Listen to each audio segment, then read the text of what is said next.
Subscribe करें SK YouTuber को और प्रेस करें इस घंटे को ताकि आप देख पाए वीडियो सबसे पहले। वैसे भैया हमारे ब्रज में एक बात कहते हैं, बड़ी सुंदर कहावत है। अब बिहार में पता नहीं क्या कहते हैं, लेकिन हमारे ब्रज की कहावत है कि घर में घरवाली ना हो तो मजा नहीं होता। घर में घरवाली का और ससुराल में साली का होना जरूरी है। अगर ससुराल में साली ना हो ना तो ससुराल फीकी लगती है। घर में घरवाली का, ससुराल में साली का और भोजन में थाली का होना जरूरी है। मोहल्ले में नाली का, रोडों पे लाली का और कीर्तन में ताली का होना जरूरी है। कहते हैं कि जब दोनों ये हमारे हाथ मिलते हैं, दोनों हाथ जुड़ते हैं, एक तो लाभ की हाथ जोड़ने से, ताली बजाने से हमारी जो रेखाएं हैं ना, जो गलत रेखाएं हैं वो भी अच्छी रेखा बन जाती है, हमारा भाग्य बदल जाता है।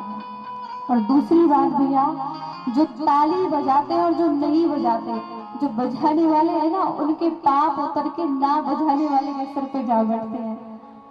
तो जान लो किस किस को पाप बैठाने और किसको उतारने हैं। तो कीर्तन में आओ तो मुख से हरि नाम निकलना चाहिए और हाथों से ताली सेवा अवश्य होनी चाहिए। बड़े लोग संकोच करते हैं कि घर जाके कोई ये कहेगा कि महाराज ताली बजा रहे हैं, ये कर रहे हैं, वो कर रहे हैं। कभी भागवत कथा या सत्संग में कभी संकोच नहीं करना चाहिए।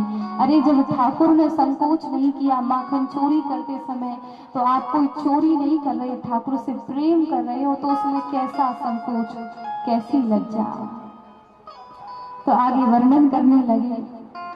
तो आज आत्मदेव जी वन में जाके रुदन करने लगे। संत आए, सोचा कोई भगवत प्राप्ति के लिए, भगवान से मिलने के लिए रो रहा है। पूछा महाराज क्यों चिंतित हो, क्यों रोते हो? बोले क्या बताओ महाराज, जीवन में हर प्रकार का सुख है मगर कोई संतान नहीं है। खूब समझाया, अरे भैया संतान नहीं है संसार का सबसे बड़ा सुख है। कैसे? अरे संतान हो जाए और कुपात्र निकल आई, उसका क्या करोगे? महाराज सगर को देख लो, एक नहीं 60,000 पुत्र थे, क्या उन्हें पुत्र सुख प्राप्त हुआ? नहीं प्राप्त हुआ। महाराज अंग को देख लो, दुराचारी बेन पैदा हुए, जीवन भर रोते रहे, कोई पुत्र सुख प्राप्त नहीं हुआ। जिनके पुत्र नहीं है तो वो चिंता ना करें। अरे हमारे बिहारी जी हैं, उनको पुत्र मानो। जिनकी पुत्री नहीं है, साक्षात किशोरी बरसाने वाली, उनको बेटी मानो। और इसको बेटी मानोगे, उसको पुत्र मानोगे, तो ये तो जीवन भर, एक जन्म क्या हजारों जन्मों तक तुम्हारा हाथ नहीं छोड़ने वाला। ये तो सांसारिक बेटा बेटी छोड़ देंगे, लेकिन मेरा परमात्मा कभी हाथ नहीं छोड़ता। समझाया महाराज अपना ज्ञान अपने पास रखो, ये ज्ञान हमें पचता नहीं है, हमें तो पुत्र चाहिए। खूब समझाया लेकिन बात समझ में नहीं आई। आज उनकी हट देख के तो कहने लगे आत्मदेव तुम्हारे एक नहीं, मैंने तुम्हारे 7 जन्मों के भविष्य को पढ़ लिया है। 7 जन्म तक तुम्हारे जीवन में पुत्र का सुख प्राप्त नहीं होगा। अब तो सर पटक पटक के रोने लगे। महाराज आप ही कोई उपाय बताइए, नहीं तो आपके सामने मैं प्राणों का त्याग कर दूंगा। याद रखो, संत महात्मा आपके पास चलकर आए तो समझ जाना भगवान ने उनको आपके पास भेजा है। आप जाओ ये आपकी इच्छा है, लेकिन संत और ब्राह्मण आए तो समझ जाना आपके घर के भाग्य खुलने वाले हैं। खूब समझाया, समझ में नहीं आया। एक सुंदर सा फल दिया और कहा जाके अपनी पत्नी को खिला देना और बड़े सुंदर बालक का जन्म तुम्हारे घर होगा। आप वे दौड़े दौड़े गए। अरे धुंधली सुनती हो, देखो आज मैं क्या लाया हूँ। बोले क्या लाया है महाराज? आज एक सुंदर फल लाया हूँ, इस फल को ग्रहण करने से हमारे यहाँ सुंदर संतान का जन्म होगा। धुंधली तर्क वितर्क करने वाली सोचने लगी, मैं राजकुमारी सुकुमारी, सुना है प्रसूति की पीड़ा बड़ी भयानक होती है, मैं कैसे सहन कर पाऊंगी। सखी आई, बहन आई, सारी बात बताई। बोले हमारे जो ब्राह्मण देवता है बड़े भोले भाले हैं, बड़े सीधे हैं, कहीं चले जाए तो कोई कहीं भी बहका दे, कहीं से फल ले आए, कहीं से कुछ ले आए। अरे क्या कभी फलों से संतान होती देखी है? लेकिन पहले समय ऐसा था, फल क्या संकल्प मात्र से ही संतान हो जाती थी, केवल संकल्प मात्र से ही। धुंधली देवी ने फल नहीं खाया, बहन को सारी बात बताई। बहन बोली देख बहन, कहते हैं कि जिसके घर में धन हो उसके घर में खाने वाले नहीं होते, जिसके घर में खाने वाले हैं उसके घर में ये धन नहीं होता। आज वही स्थिति मेरी है, मेरे तो संतान है लेकिन मेरे यहाँ धन नहीं है कि उनका भरण पोषण कर सकूं, और तुम्हारे यहाँ इतना धन होते हुए तो तुम्हारे यहाँ संतान नहीं है, क्या करो? तो एक कार्य करना, ये फल परीक्षा हेतु तुम उस गाय को खिला दो, और मेरी जो संतान जन्म लेगी मैं रातों रात तुम्हें चुपचाप दे जाऊंगी, और चोरी चुपके थोड़ा सा धन तुम मुझे दे देना। ठीक है, झूठा गर्व बना के धुंधली देवी रहने लगी। आज कुछ समय बाद बहन के यहाँ बड़े सुंदर बालक का जन्म हुआ, रातों रात उस बालक को देखे चली गई। आज धुंधली बोली देखो महाराज, हमारे यहाँ बड़े सुंदर पुत्र का जन्म हुआ है, बड़ी प्रसन्नता हुई आत्मदेव को। ब्राह्मण बुलाए, कहने लगे मेरा नाम आत्मदेव है और बेटे का नाम रखूंगा क्या?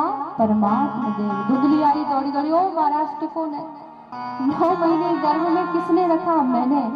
तो नामकरण संस्कार भी मैं ही करूंगी, मेरा नाम धुंधली है और बेटी का नाम रखूंगी क्या? धुंधकारी। आज धुंधकारी का नामकरण संस्कार हुआ। धुंधकारी बड़ा होने लगा धीरे धीरे। आज धुंधकारी छोटे छोटे बालकों को मारकर कुएं में ढकेलने लगा।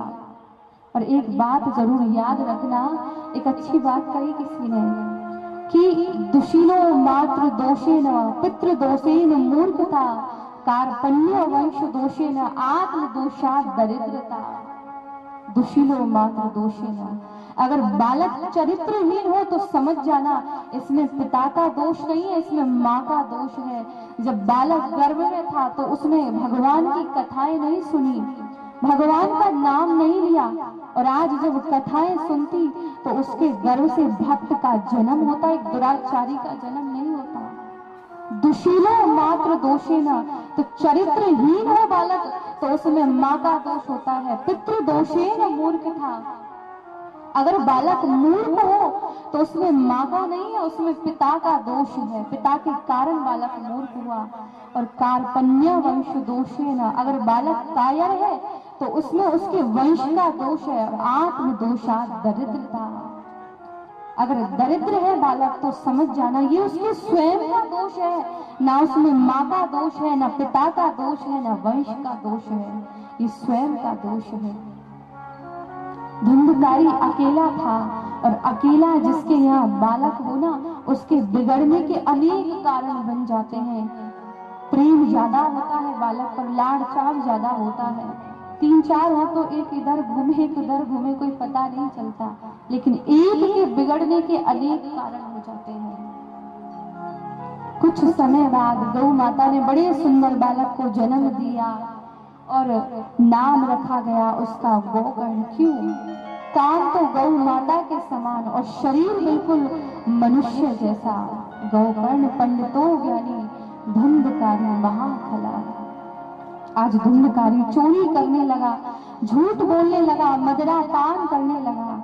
इधर आत्मदेव दुखित हुए, कहने लगे कम तिष्ठामि कम गच्छामि को मैं दुखम व्यापो है, तो कौन मेरे दुख का हरण करेगा? अरे इससे अच्छा मैं निसंतान ठीक था।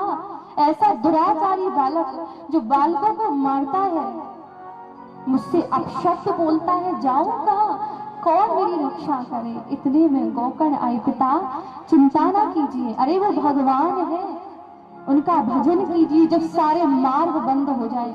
एक बात याद रखना, आप जब कथा में आते हो ना तो ये घर परिवार सब कुछ छोड़कर आते हो, तो आज तक कभी कोई ऐसी घटना नहीं सुनी होगी क्योंकि सत्संग में आया, कथा सुनने आया तो पीछे से उसके घर में कोई नुकसान हुआ हो। कभी सुनी है ऐसी बात? कभी नहीं सुनी होगी। अगर आपने भक्ति की दिशा सुरक्षित कर ली तो वो आपकी घर वाली दिशा वो ऊपर वाला स्वयं सुरक्षित कर देता है। कोई पीछे से आपका कुछ नहीं बिगाड़ सकता। पिताजी तो भगवान का आश्रय लीजिए, उनका ध्यान कीजिए।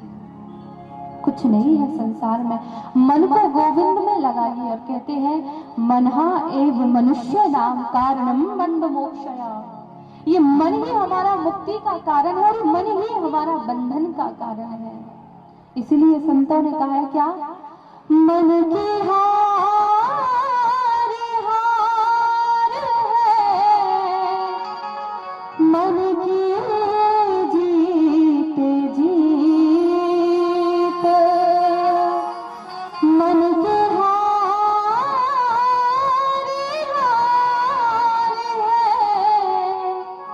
मन की जीत जीत, मन ही मिलावत राम सा, मन ही करात फजीत।